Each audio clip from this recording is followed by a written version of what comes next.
Hi, Erik Linask coming to you here. We're at AstriCon 2010 here in Washington, D.C. at the Gaylord National Convention Center. Talking now with Digium's Tristan Barnum. Tristan, welcome. Thanks for joining me. Thanks for having me, Erik. So, there seems to be a lot of buzz around the exhibit hall here on the first evening. What do you think? I think this show seems to be livelier than a lot of past shows. I don't know what's gotten into everybody, but it's good for us, and maybe a lot of buzz going on with some of the new product announcements that we're going to be seeing over the week. Definitely a lot of people here, and very exciting. Well, it's the asterisk spirit that's gotten into everybody. Yeah, exactly. You also had a good crowd, very good crowd upstairs earlier this afternoon for your presentation. Part of that was what's coming up for Switchbox and the next release. What are some of the exciting features that you've got coming out? Yeah, so the next release is really going to be focused on end users more than a lot of our past releases, more recent past releases. We've done a lot for administrators in the system to really help them roll out systems more easily.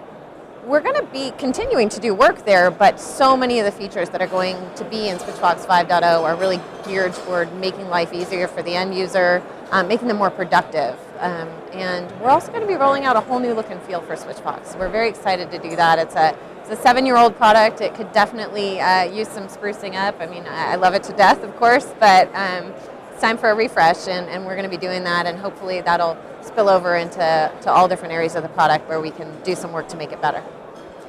So with a whole new look and feel, does that mean a whole new educational experience for users? Thankfully, no.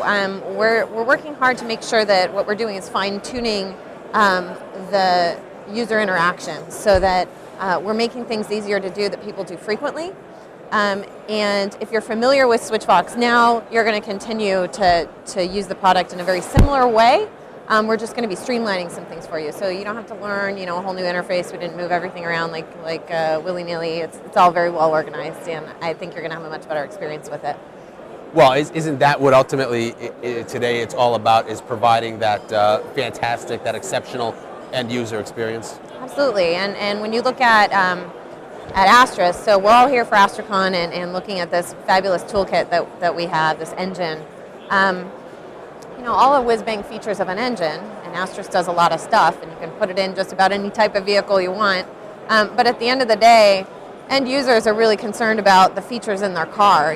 Is it going to get me where I need to go? And then talk to me about all the colors and all the options and my nice leather seats. And that's really, Switchbox aims to provide all that stuff so that you don't have to necessarily worry about the nitty-gritty of your engine. You can look at the whole car. So when you talk about the end user experience, one of the things about Switchbox that stands out to me is you've got a very sleek looking user interface. How'd you go about developing that? What sort of went into that? Oh, well, it's good you asked about that. I did most of the design work on our front end interface many moons ago. Limited if I look back in what I had to work with when you look at technology that's available now with Ajax and some of the neat stuff that you can really do through a web interface these days. I'm excited they're letting me have some input into what's going on. I can touch the product again a little bit and get to make sure that user experience is in essence still our core mission of making things easy, and now we can really make them beautiful. I mean, the new interface is gorgeous. I love it, and so I'm happy to be working on it again. It's a big creative process for us. We want to make sure that it looks digium-esque, but is very warm feeling. A lot of the web design, back in the day when I did develop the original designs, there just wasn't a lot of flexibility and options for me. But our buttons are very clickable. Everything is very movable and inviting, and really invites creativity on the part of the administrators of the system too. So I think we're going to see a lot of people using features they might not have used before because they might have been too difficult or boring looking, and now I think the interface is going to enhance the product a lot more. So taking a small step backwards in time from 4.6, what about Switchbox Mobile? Yeah, so Switchbox Mobile was something that we put out this year in between two releases. So anyone that's been following Switchbox for a while knows that we generally do one major release a year. And we're all heads down working on that release all year, and we don't have a lot of resources to get much else out there. Thankfully, we're continuing to grow the development team of Switchbox and the things around Switchbox. So we had 4.6 come out, or 4.5 come out in January of this year, actually, and that added a bunch of functionality out to the phones. And then bookended just recently, a couple weeks ago, we released 4.6, which took a lot of the security enhancements that we were looking to do to sort of nip in the bud some of the VoIP attacks that have been going on from bad passwords and bad networking practices. So we really had 2 releases this year.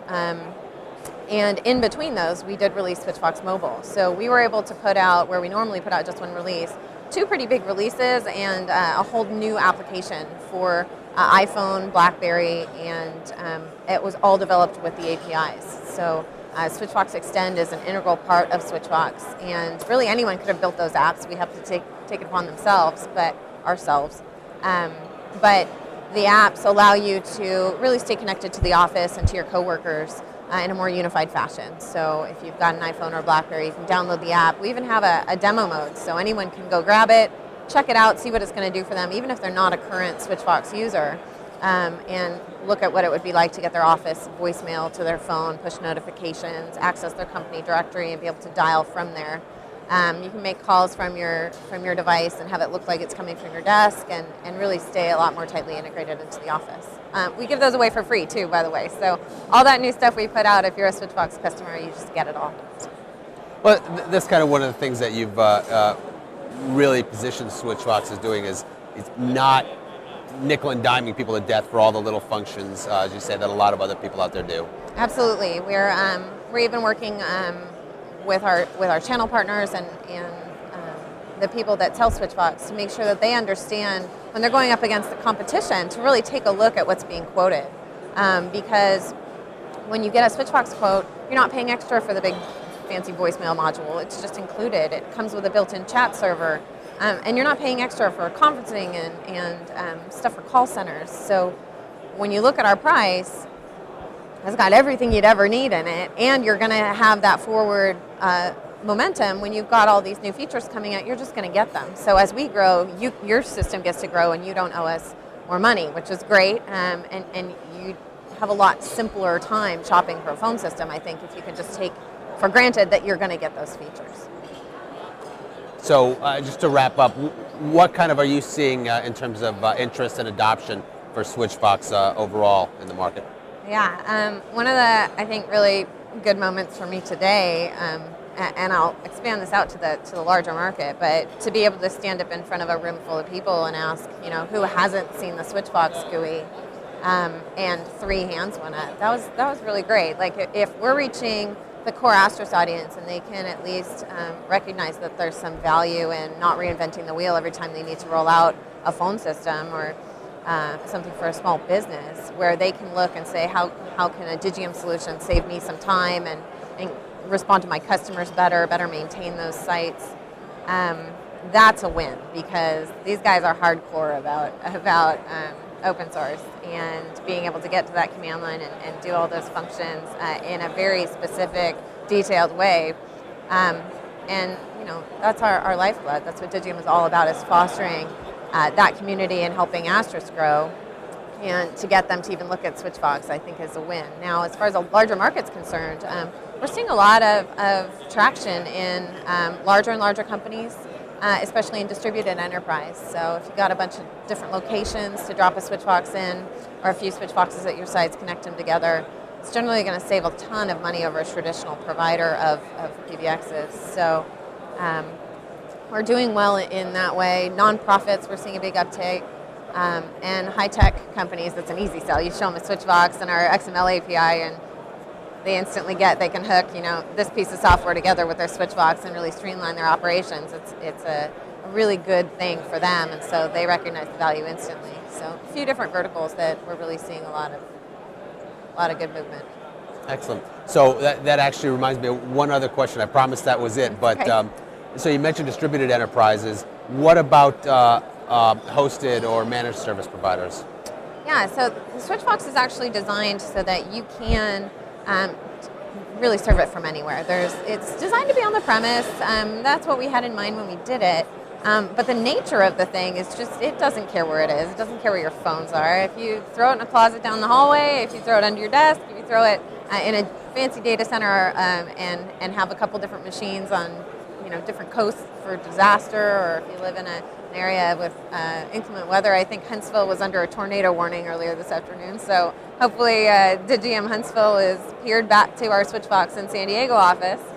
But basically, it's flexible enough that you can have it in a hosted environment, and a lot of our resellers do provide it as a managed service. So for those companies that just don't want to take on the IT component of managing that communication system, their VAR can do that for them, and they've been very successful doing that. It's nice to have a flexible system. Excellent. Well, it's flexibility and the user experience. Those are two of the cornerstones of a great communication system these days. Thanks. We're talking here at AstriCon 2010 with Digium's Tristan Barnum. Tristan, thanks again for joining me. Thanks, Erik.